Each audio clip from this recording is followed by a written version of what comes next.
Hello. It's podcasting time once again. This is the Common Constitutionalist coming at you with the Common Constitutionalist weekly podcast. Today, I've got one topic and one topic only, and it's a doozy. Today, we are going to discuss the overreach of the federal courts, the unconstitutional, ridiculous usurpation of the federal courts of the legislative and the executive branch, and what we can actually do about it for a change. So we'll discuss that today on the Common Constitutionalist. You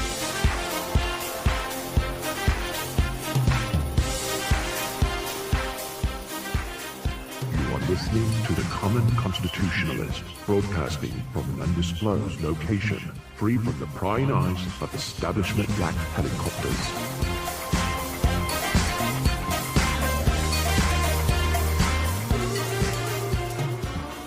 Okay, so here we go. This is some heady stuff, brother, I'll tell you what. You know what I'm saying? This is from One News Now, the website One News Now. And this is a refreshing piece that, frankly, I haven't heard, except for from me, if I may be so modest. Yeah, baby. The author writes, "How did we reach the place where nobody knows what the law of the land is until the Supreme Court rules? How did the Supreme Court acquire so much blatantly unconstitutional and immoral power? The answer is easy. The court stole it." Okay, well that's a nice beginning. Shall we continue? Yes, we shall. The author continues. "The founders crafted a constitution that establishes three separate and distinct branches of government, a legislative branch to pass the laws, an executive branch to enforce them, and a judicial branch to use those laws to settle disputes. Although the standard mantra is that they were designed to be co-equal branches of government, that's not what the founders intended. The legislative branch is intended to be the supreme branch of government, since it and it alone has the authority to make laws." Well, so far, for the most part, I agree with them. It's not quite as simple as all that, and we'll get into that in a bit. But it's, for the most part, in a nutshell, what am I doing in this nutshell? Austin Powers. Wasn't that Austin Powers? Yeah, at any rate. So I digress. But that's basically, in a nutshell, pretty much sums it up. The very first words in the Constitution after the preamble are these: "All legislative powers herein granted shall be vested in a Congress of the United States, which shall consist of a Senate and House of Representatives." Okie dokie. The word all in the phrase all legislative powers means all, as in every last bit. According to the founders' Constitution, then, how much legislative power does the executive branch have? A zip, a zilch, and nada.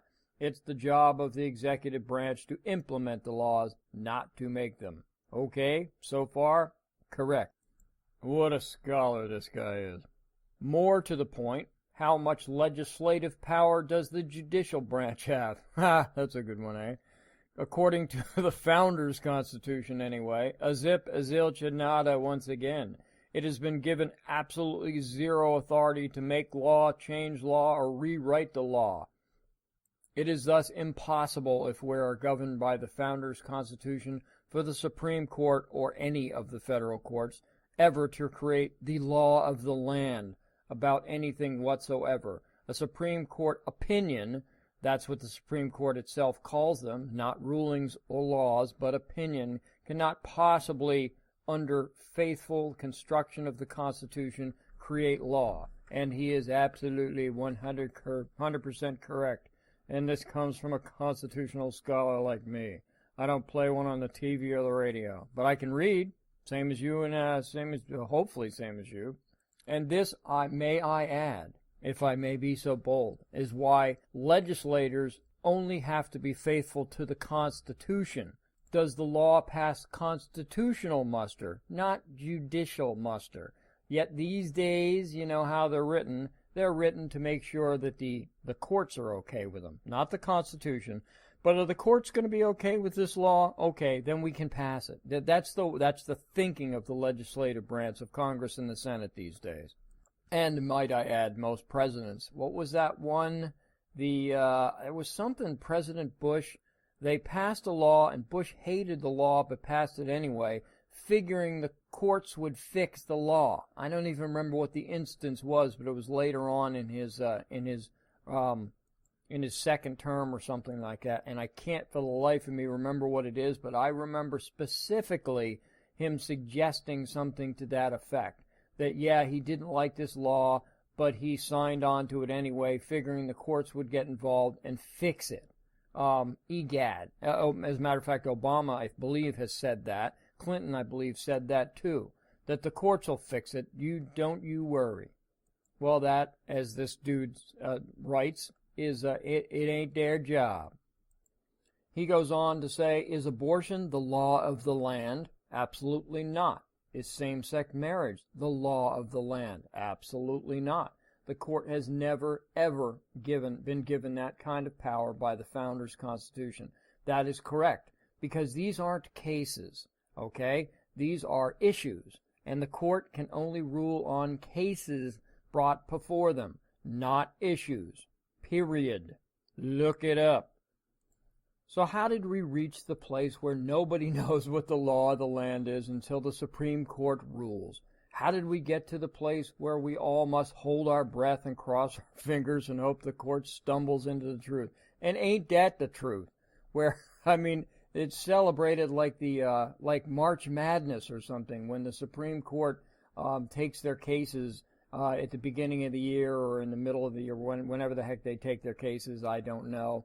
Again, I'm not that interested, nor frankly should anyone have to be that bloody interested in Supreme Court cases. But that's what it is. We're breathlessly awaiting the Supreme Court. It's like breathlessly awaiting God's decision or something. But I digress. He writes again, how did the court acquire so much blatantly unconstitutional and immoral power? The answer is easy. The court stole it. And we let them do it, and we continue to let them get away with it. Well, that ain't exactly true, okay? It's not like I have a bone to pick with this guy, with the author, because so far he's made some pretty smart points here. They didn't steal power. Congress and the president, over the years, over the decades and so on, have given them the authority to do what they do, have sat back and allowed them to do what they do, to get away with it without fighting back, slapping them down, or whatever. In a few cases, that's the case. In a few cases, that is the case. Of which, toward the end of this thing, I'll discuss those real quick. That Congress does have the power to slap the judiciary about if they need to, metaphorically speaking. Of course, they're not going to go on. As much as you'd want to slap some of these lib judges around, that's probably ill-advised. So I didn't really say that. Let's delete that part. But that's basically what happened is the Congress has, just like Congress has given the power to the president, like they did with Obama time and time again, they do this because they don't want to make hard decisions. They don't want to have to legislate. They just want to be up there and spend our money on pet projects. That's what they like to do. Ribbon cuttings, that's what they want to do. They want to get the acclaim. They want to get the big bucks for their constituents, so they get the acclaim, and that's what they like the power, they like the control, but they don't like the accountability or responsibility for actually passing laws that might upset somebody. A boo-hoo. So already I have droned on for a matter of several minutes, so I'm going to take a really quick break, and we'll be back to get back into this beauty.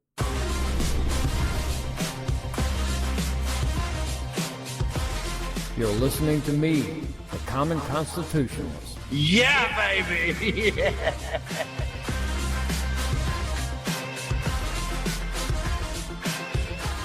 All right, welcome back. Here we go. So, to continue, The root of this pernicious state of affairs goes all the way back to 1803 when Chief Justice John Marshall invented the concept of judicial review, as we all know, where he magically out of the ether discovered judicial review. There is no place in the Constitution where the Supreme Court is given the authority to decide what the law is and decide what laws are constitutional and which ones aren't. Two recent and glaring overreaches of the federal judiciary exemplify this twisted state of affairs.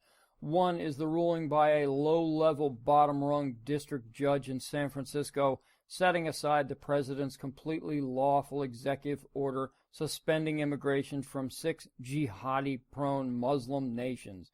This judge paralyzed the entire government of the United States with no constitutional warrant or jurisdiction, made us vulnerable to terrorism at the same time.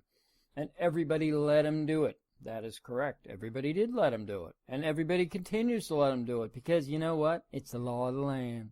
And then another federal judge in Hawaii did the same thing, and everybody let him do it too. And that is absolutely correct.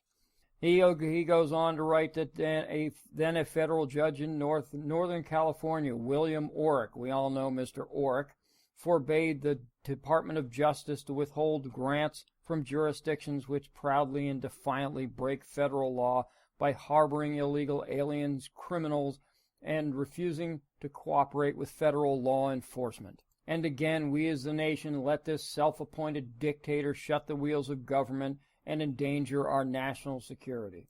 He also adds that it's worth noting that Judge Orrick uttered not a word of complaint when President Obama threatened to withhold federal grants from school districts which did not allow grown men to shower with young girls. And I might add, nor did any of the federal judges say "aboo" when the Department of Education threatened to withhold federal education dollars if schools didn't adopt little Michelle Obama's school lunch-killing program. These two cases make it clear that the federal judiciary, stacked and packed by President Obama, is no longer in the business of rendering impartial rulings. Ain't that the truth? No, it is as the business of advancing the progressive agenda, no matter how badly judges want to twist and contort and mangle the law and the Constitution to do it. It is not Donald Trump who is trampling on the rule of law and the Constitution, as he is arrogant, out-of-control oligarchs in black robes. And that is absolutely true. He continues, the bottom line is that we no longer even have the pretense of 3 separate and co-equal branches of government. No, we only have one branch of government that counts, one branch of government that rules over the other 2 branches with an iron fist. One branch of government which contemptuously allows the other 2 branches what limited freedom they see fit to grant. And ain't that the truth, too? And the sad part is that the other 2 branches of government seem to think that that's just dandy. Certainly Congress just seems to think that's dandy because of the aforementioned explanation that they don't like to pass laws that will upset people, that they'll pass these mealy-mouthed laws and figuring the courts will get involved and fix whatever needs to be fixed. Or maybe they won't even advance a law if they think the courts might get involved and strike it down anyway, so they won't even bother to try. Why even try? But when it comes to all-important decisions, federal judges have the unmitigated arrogance to think that they get to decide every issue of significance for the rest of us, and we just have to lump it, no matter how outrageous their opinions are. And that's absolutely true also, and this has been the fear going back to the founding. As a matter of fact, back in 1821, Thomas Jefferson, the really smart guy who wrote the Declaration of Independence and was maybe the most well-read founding father. I don't know, that's disputable, but hey, he's one of the best, that's for darn sure. He wrote to Charles Hammond and expressed his fear that one of the 3 branches of governments which were created, the one he feared the most was the federal judiciary. He wrote, this is his words, quote, "The federal judiciary is working like gravity by night and by day, gaining a little today and a little tomorrow and advancing its noiseless step like a thief over the field of jurisdiction until all shall be usurped from the states and the government of all be consolidated into one." Unquote. That's some sage words and sage advice from one of our founding fathers. And wasn't he prescient? It's like he was like Nostradamus or something. He could see into our future to see the crap that we're being handed right now because we sat back and allowed this to happen. So this didn't happen just overnight. This happened from the time of the Constitution's founding, basically. It started right off the bat. Maybe it took about 10 years, 15 years to really get cranking, but that's about it. And then it started, and from then on, it's been downhill ever since. And I'm sure if the founders had this to do over again, I'd be willing to bet that they would put some more controls on the federal judiciary.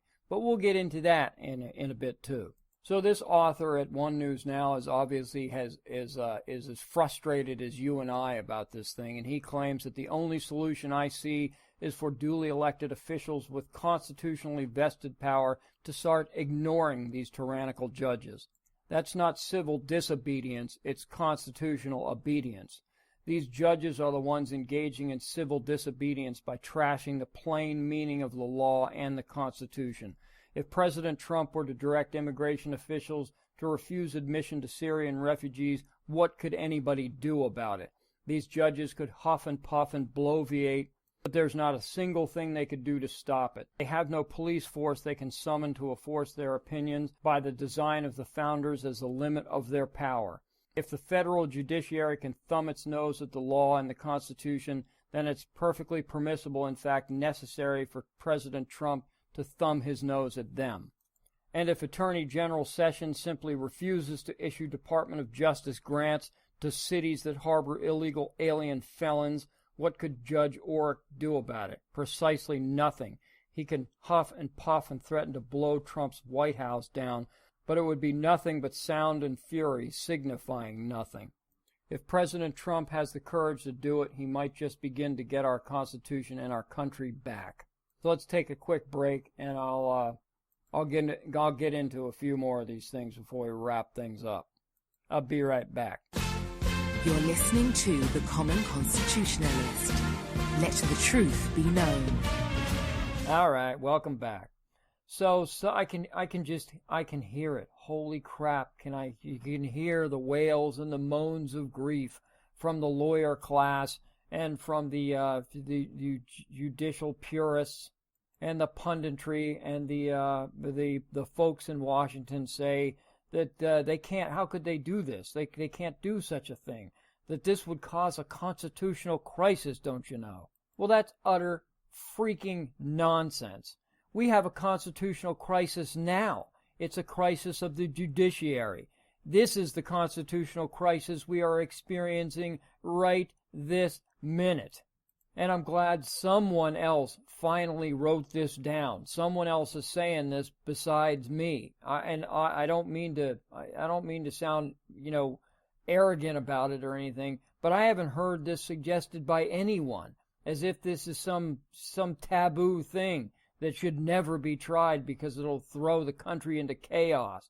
Well, what do you think the freaking judiciary is doing right now? Is throwing the country in chaos. They're holding it hostage to their whims. That's exactly what they're freaking doing right now.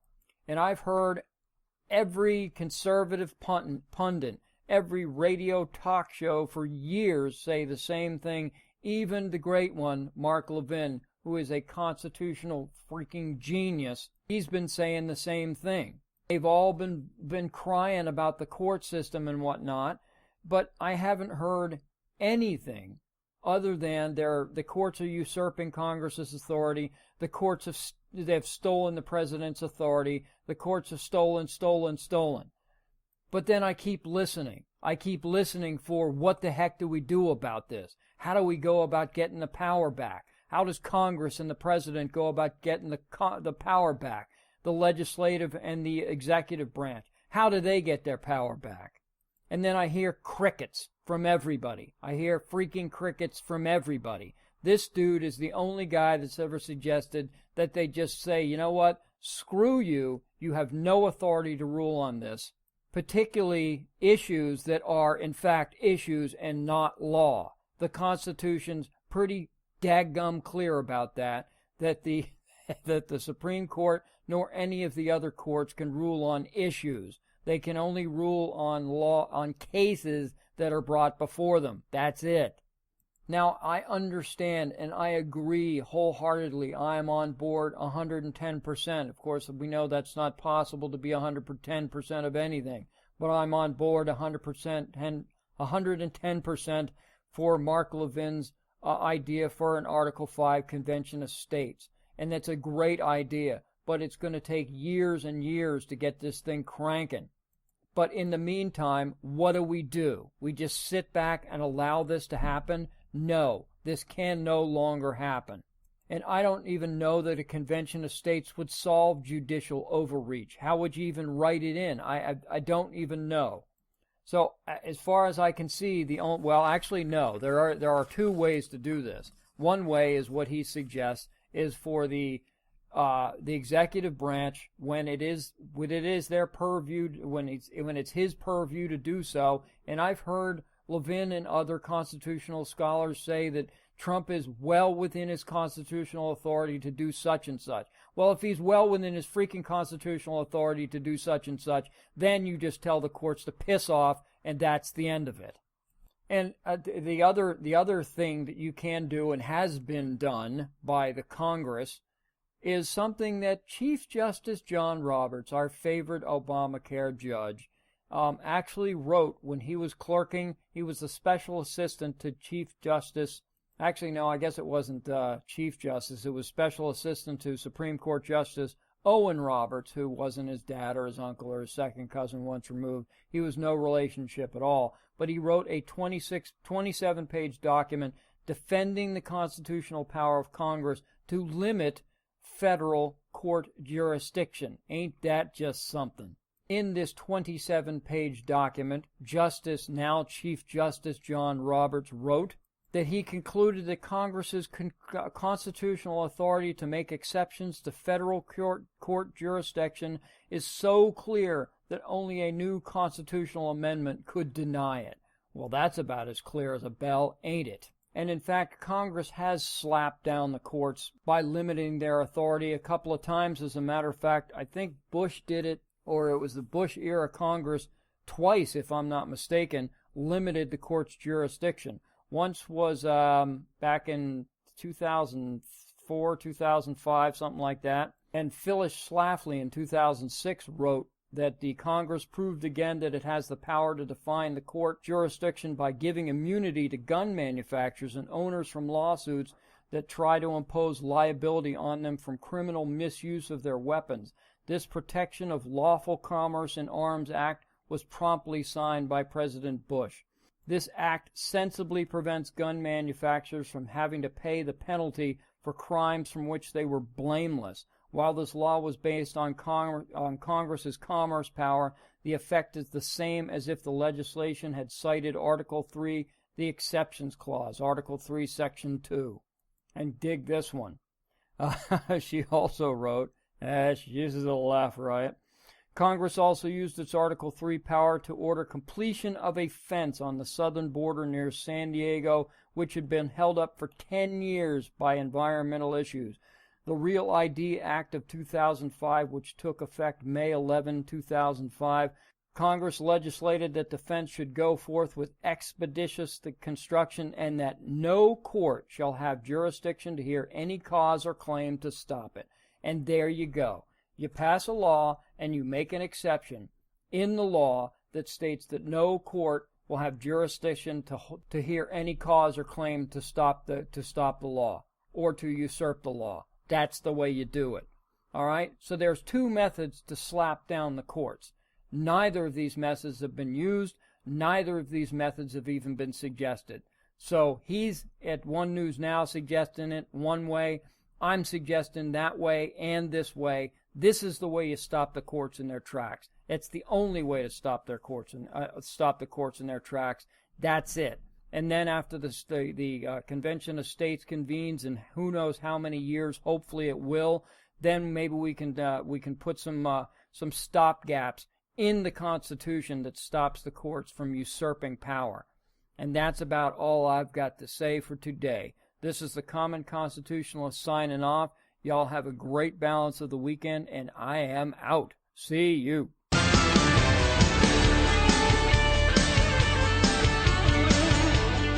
Thank you for listening to the Common Constitutionalist Weekly Podcast.